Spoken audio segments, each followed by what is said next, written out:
October മാസത്തിലെ ഒരു തണുത്ത വെളുപ്പം കാലം. കിഴക്കൻ ചക്രവാളത്തിൽ നിന്ന് കാറ്റിന് വകഞ്ഞു മാറ്റി ജാലകവിടവിലൂടെ സൂര്യരശ്മികൾ അകത്തേക്ക് ഒളിഞ്ഞു നോക്കി. അവിടെ പുതച്ചുറങ്ങുന്നവളുടെ കവിളിൽ ചുംബനമേകി. ആ വെട്ടത്തിൽ അവളൊന്ന് കൺസിമി വീണ്ടും ചുരുണ്ടുകൂടി കിടന്നു.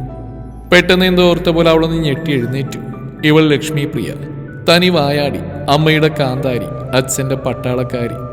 ഡിഗ്രി 3ാം വർഷമായിട്ടും ഇന്നും കുഞ്ഞാവയാണെന്ന് പറഞ്ഞ് നടക്കുക. ബാക്കി നേരിട്ട് പരിചയപ്പെടാം. അതല്ലേ അതിൻ്റെ ഒരു ഇത്. ഈശ്വര, ഇന്ന് സിജി മിസ്സിന്റെ ക്ലാസ് അല്ലേ? ഉറപ്പായിട്ട് എന്നോട് ചോദ്യം ചോദിക്കും. ആ പരട്ടത്തള്ളക്ക് എന്നോട് എന്താണോ ഇത്ര ദേഷ്യം? ഒരുമാതിരി ലോകത്ത് വേറെ ടീച്ചറില്ലാത്ത പോലെ. ഓരോന്ന് പിറുപിറുത്തു. പല്ലുതേപ്പിനിടയിൽ കേട്ടു അമ്മയുടെ ശകാരം. നീ എഴുന്നേറ്റില്ലേ ഇതുവരെ? ഓ, രാജകുമാരിയുടെ പള്ളിയോർക്കം കഴിഞ്ഞില്ല എന്നിട്ടാ? ചോദ്യം കേട്ടാ തോന്നും നേരത്തെ എണീറ്റ് പണിയൊക്കെ ഒരുക്കിയിരിക്കുകയാണെന്ന്. ഞാൻ നേരത്തെ എഴുന്നേറ്റു. അവിടെ കിടന്ന് കുഞ്ഞാ കളിക്കാണ്ട് എഴുന്നേറ്റ് വരാൻ നോക്ക്. അങ്ങനെയെങ്കിലും ഉറപ്പിച്ചല്ലോ ഞാനൊരു രാജകുമാരിയാണെന്ന്. എൻ്റെ ഈശ്വര, ഞാൻ അറിയാമേലാണ്ട് ചോദിക്കാം, നിങ്ങളാണോ അമ്മ അല്ല ഞാനോ? നിങ്ങളുടെ വർത്താനം കേട്ടാ തോന്നും. എന്താ സംശയം? നീ തന്നെ വാ, നടക്ക്. അമ്മ ഇടയിൽ കയറി പറഞ്ഞു. ഓ, എനിക്ക് കോളേജിൽ പോകണം, ഇല്ലേ കാണായിരുന്നു. ഓ പിന്നെ, ഞാൻ കാണാത്തൊന്നല്ലല്ലോ അമ്മേ. പല്ല് കടിച്ചമർത്തി കാലത്തെ പണിയൊക്കെ തീർത്തു. ഓരോന്ന് ചെയ്യുമ്പോഴും ആരെയോ ഓർത്തെന്ന പോലെ അവളുടെ ചുണ്ടിൽ വിരിയുന്ന ചിരി അമ്മയെ മറച്ചു പിടിക്കാൻ അവൾ ആവുന്നതും ശ്രമിച്ചു. അവൾ അതിൽ വിജയിക്കുകയും ചെയ്തു. ഇതേ സമയം മറ്റൊരിടത്ത് ജാൻ കൊഞ്ചലോടെയുള്ള ആ കിളിനാദം കാതുകളെ കുളിരണിച്ചൊഴുകിയെത്തിയ അവളുടെ നേരത്തെ ശബ്ദം ഉറക്കിലാണെങ്കിൽ അവൾ ഇക്കിളി കൂട്ടി. പാതി ഉറക്കിലും പ്രിയപ്പെട്ടവളുടെ സാമീപ്യം കുളിരണിയിച്ചു. ആ ചിരിയോടെ തന്നെ സ്വപ്നത്തിൽ നിന്ന് വിട്ടുവരാതെ അതിൽ ലയിച്ച് കിടന്നു. ജെനി ഡാർലിംഗ്, വേക്കപ്പ് യാർ, പപ്പയുടെ ചെല്ലക്കുട്ടി. അയാൾ കാതിൽ വിളിച്ച് അവളോട് ചേർന്ന് കിടന്നു. അവളുടെ പ്രതികരണം കാണാത്തതിനാൽ വീണ്ടും വീണ്ടും വിളിച്ച് കവിളിൽ ചുംബിച്ചു. പപ്പ. പാതിയടഞ്ഞ കൺപോളകളാൽ അച്ഛന്റെ സാമീപ്യം അറിഞ്ഞ പോലെ അവൾ വിളികേട്ടു. നിന്റെ രാജകുമാരി നിന്നെ കണ്ടില്ലെങ്കിൽ ഇവിടേക്ക് വരും, അറിയാലോ. അത് കേട്ടതും പെട്ടെന്ന് ചാടി എഴുന്നേറ്റ് ബാത്റൂമിലേക്ക് ഓടി. അവളുടെ പേര് കേട്ടപ്പോൾ തന്നെ ഇങ്ങനെയാണെങ്കിൽ നീ പപ്പ വേണ്ട വേണ്ട, എല്ലാം അറിയുന്നു പപ്പ തന്നെ. ആ, ഞാനൊന്നും പറഞ്ഞില്ലേ, വേഗം താഴേക്കോ, മമ്മി വെയിറ്റ് ചെയ്യുന്നുണ്ട്. പല്ലുതേപ്പും കുളിയും കഴിഞ്ഞപ്പോഴാണ് ഓർത്ത് ഡ്രസ്സ് എടുത്തില്ലെന്ന്. ചേ, അല്ലേലും പെണ്ണ് നിന്നെ ഓർക്കുമ്പോഴേക്കും ഇതാണ് എൻ്റെ അവസ്ഥ. കുസൃതി ചിരിയാർന്ന ആ ഓർമ്മയിൽ കണ്ണിൽ നനവൂറി. മുഖാമർത്തി തുടച്ച് ബാത്റൂമിൽ നിന്ന് വേഗം ഇറങ്ങി. കബോർഡിൽ നിന്ന് ബ്ലൂ ജീനും ഷർട്ടും ആവശ്യമുള്ള ഇന്നേഴ്സ് എടുത്ത് ധരിച്ച് സൺഗ്ലാസ് ജീനിന്റെ പോക്കറ്റിലിട്ട് കയ്യിൽ വാച്ചും കെട്ടിക്കൊണ്ട് ധൃതിയിൽ താഴേക്ക് ഇറങ്ങി. ടേബിളിൽ ഫുഡൊക്കെ എടുത്തു വെച്ച് അവളെയും കാത്തിരിക്കുകയാണ് പപ്പയും മമ്മി. രണ്ടുപേർക്ക് ഓരോ കിസ്സും കൊടുത്ത് അവിടെ ഇടയിലിരുന്നു. രണ്ടുപേരുടെ കയ്യിൽ നിന്ന് ഫുഡും കഴിച്ചവൾ ബൈക്കിന്റെ ചാവിയെടുത്ത് ഷൂ ഇടാനായി വരാന്തയിലെ പിടിയിലിരുന്നു. ഷൂ കയ്യിലെടുത്തും അത് വാങ്ങി താഴത്തെ പടിയിലിരുന്ന് കാലിലിട്ടിരുന്ന പപ്പയിലേക്ക് കണ്ണുകൾ നീണ്ടു. എൻ്റെ ഭാഗ്യമാണ് എൻ്റെ പപ്പ. പാവം, വേദന മാത്രമേ ഞാൻ കൊടുത്തിട്ടുള്ളൂ. മകളുടെ അവസ്ഥ മനസ്സിലാക്കി അവൾക്കൊപ്പം നിൽക്കുന്ന അച്ഛനമ്മമാരുണ്ടാകുമായിരിക്കും, ചുരുക്കം ചിലരെങ്കിലും. അതിൽ ഏറ്റവും മുന്നിലാണ് ഈ പപ്പയും മമ്മിയും. പപ്പയോളം എന്നെ അറിയുന്നവരാരുമില്ല, എൻ്റെ മൗനം പോലും അറിയുന്നയാൾ. പപ്പേ വീതമ്പിപ്പോയവൾ. വാക്കുകൾ പുറത്തേക്ക് വന്നില്ല. എന്താ മോളെ, സിൻ്റെ അടിച്ച് നേരം കളയാതെ പോവാൻ നോക്കു കൊച്ചേ. അതും പറഞ്ഞാൽ ധൃതിയിൽ എഴുന്നേറ്റ് പടികൾ കയറുമ്പോഴേക്കും അവൾ നെഞ്ചിലേക്ക് വീണിരുന്നു. പപ്പയും ഞാൻ. എന്താടാ എൻ്റെ ആൺകുട്ടിക്കറിയാ? ഇതൊക്കെ മറികടക്കാൻ ഒരുപാട് സമയം വേണ്ടി വരും. നീ തന്നെയല്ലേ തീരുമാനം എടുത്ത്. നിനക്ക് വിധിച്ചാണെങ്കിൽ നാളെ അവൾ നിന്നോടൊപ്പം കാണും, ഇവിടെ ഞങ്ങളുടെ മകളായിട്ട്. വേണ്ട പപ്പേ, അവൾ എവിടെയാണെങ്കിൽ സന്തോഷമായിട്ട് ഇരുന്നാൽ മതി. എനിക്കുള്ളിലുള്ളത് അതൊരിക്കലും അവൾ അറിയിക്കില്ല. അതൊരുപാട് വേദന നൽകും. അവൾക്ക് എനിക്ക് മാത്രമല്ല, നമ്മുടെ കൂടെയുള്ളവർക്കും. ഇപ്പം ഞങ്ങൾ മാത്രമേ വേദനിക്കൂ. അതുകൊണ്ട് ഇങ്ങനെയൊക്കെ പോയാൽ മതി.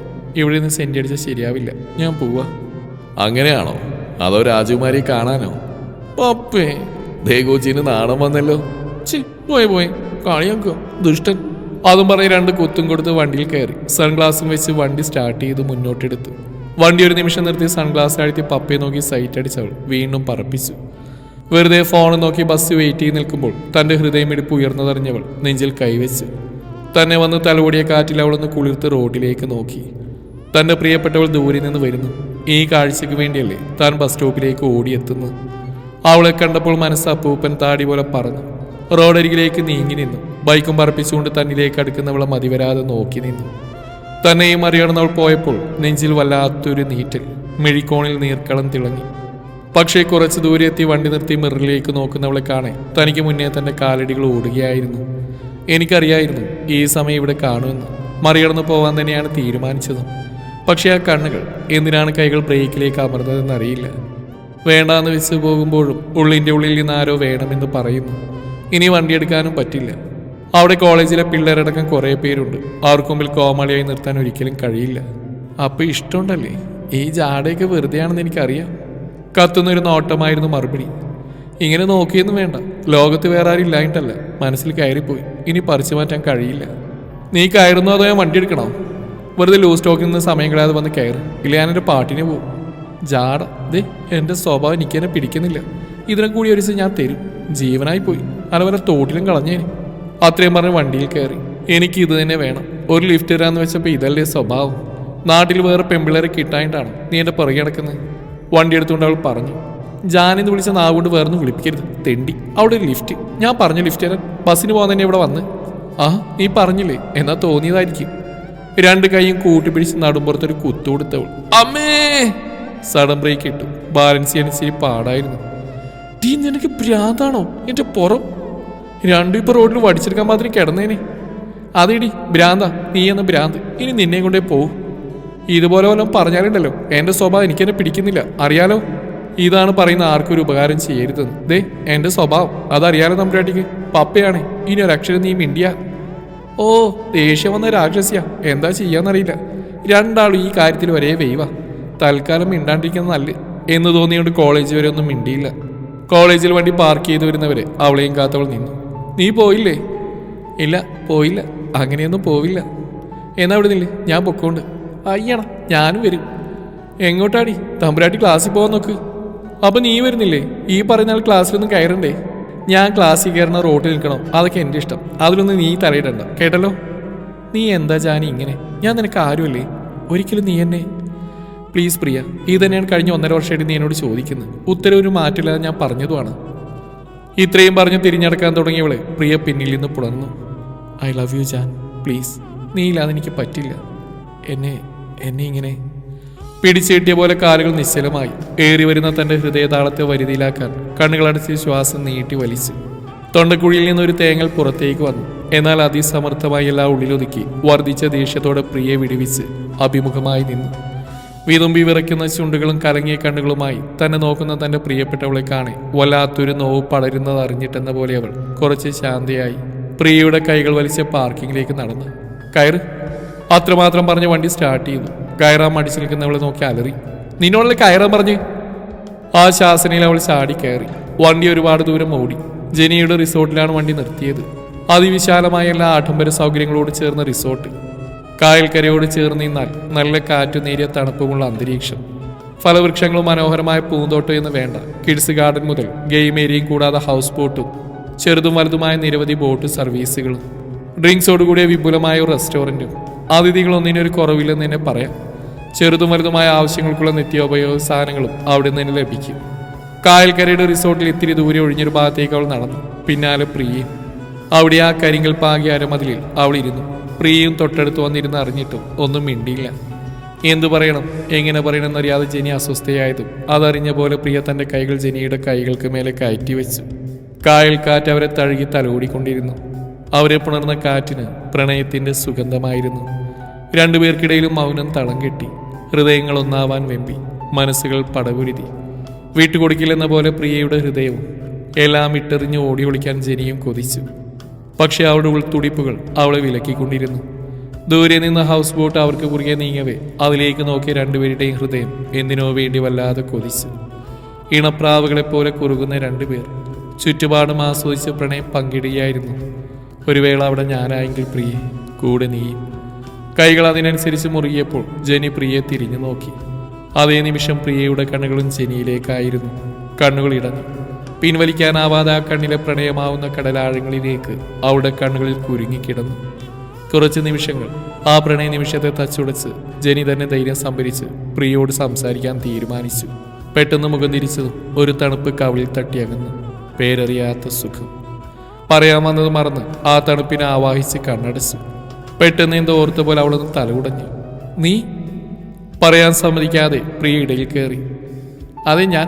എന്തേ, ഇഷ്ടപ്പെട്ടില്ലേ? എന്നാ തിരിച്ചു തന്നേക്ക്. എന്ത്? ജെനി ഞെട്ടി എഴുന്നേറ്റ് ചോദിച്ചു.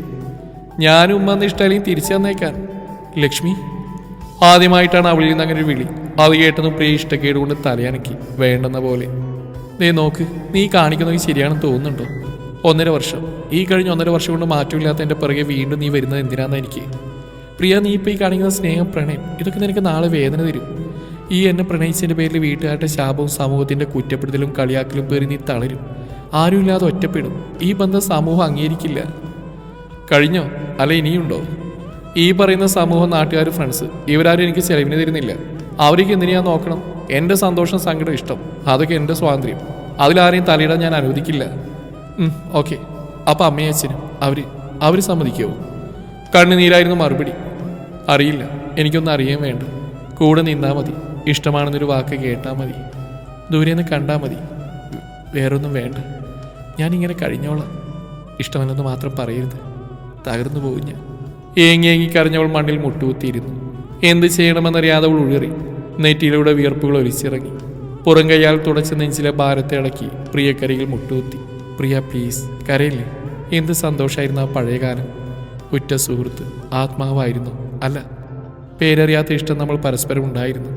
പക്ഷെ തിരിച്ചറിയാൻ വർഷങ്ങൾ വീണ്ടും എടുത്തു. തനിക്കെന്നോ മനസ്സിലായതാണ്.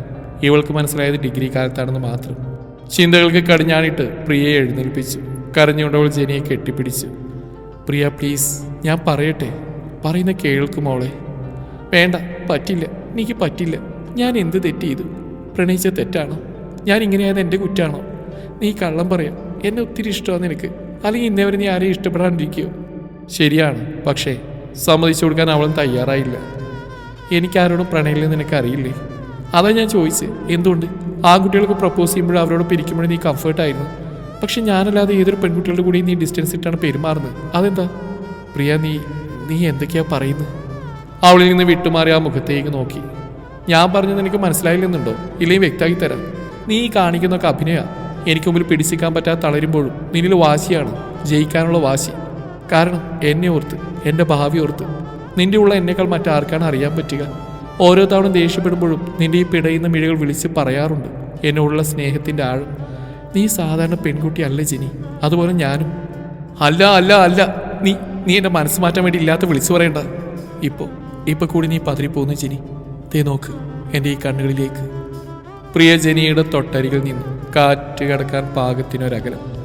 ശ്വാസനിശ്വാസങ്ങൾ തൊട്ടറിയുന്ന അകലം. ജെനി. ആർദ്രമായിരുന്നു ആ വിളി. പറ്റുന്നില്ല. ഇനി നിന്നാൽ ജെനിക്ക് തന്നെ കൈവിട്ടു പോകുമെന്ന് തോന്നിയ നിമിഷം 2 അടി പിറകോട്ട് മാറി. പറ്റുന്നില്ല അല്ലേ? നീ പറയണ്ട, എനിക്ക് ഇത് മതി. ഞാൻ ശല്യം ചെയ്യില്ല. കാത്തിരുന്നോളാം, എത്ര കാലം വേണമെങ്കിലും. പുറകെ വരില്ലേ നീ?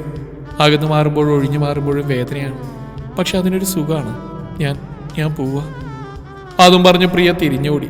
2 നിമിഷം എല്ലാം നഷ്ടപ്പെട്ടവളെ പോലെ ജെനി നിന്നു. പിന്നെ പ്രിയക്ക് പിറകെ ഓടി. പ്രിയ നിക്ക്! എത്ര തന്നെ വിളിച്ചിട്ടും പ്രിയ നിന്നില്ല, ഓടുകയായിരുന്നു. റിസോർട്ടിന്റെ ഗേറ്റും കടന്ന് എങ്ങോട്ടുന്നില്ലാതെ ഓടിയവൾ. പുറകെ കുറച്ച് ഓടി ജെനി വീണ്ടും തിരിച്ചു വന്ന് വണ്ടിയെടുത്ത് അവൾക്ക് പുറകെ പോയി. ജനിച്ചു വീണ മുതൽ പെൺകുട്ടിയായിട്ടും ആൺകുട്ടികളെ പോലെയായിരുന്നു വളർത്തിയതും പഠിപ്പിച്ചതും. തന്നിലെ മാറ്റങ്ങൾ തിരിച്ചറിഞ്ഞപ്പോൾ എല്ലാവരിൽ നിന്നും അകലം പാലിച്ചു. സ്വയം ഒതുങ്ങി. 8ാം ക്ലാസ് മുതൽ കൂടെയുള്ള ഉറ്റ സുഹൃത്ത്, അല്ല തൻ്റെ പ്രാണൻ, അവളെപ്പോലും ഞാൻ. ഒക്കെ അവൾക്ക് വേണ്ടി. എന്നിലെ മാറ്റം തിരിച്ചറിഞ്ഞ പപ്പയാണ് എൻ്റെ ധൈര്യം. ചേർത്ത് പിടിച്ച മമ്മയാണ് എൻ്റെ ക്ഷമ. അവരാണ് എനിക്ക് ഊർജം. ലെസ്ബിയൻ, എന്തിനാ ഞങ്ങളിങ്ങനെ ജനിപ്പിച്ചത്? വേദന നൽകാൻ മാത്രം ഞങ്ങൾ എന്ത് തെറ്റ് ചെയ്തു? സ്പീഡിൽ വണ്ടി പ്രിയക്കരികിലേക്ക് ഓടിച്ചോടി ചിന്തിക്കുകയായിരുന്നവൾ. പ്രിയക്കുറിയെ വണ്ടി നിർത്തി അവൾക്കടുത്തേക്ക് നീങ്ങുമ്പോൾ പ്രിയ തടുത്തു.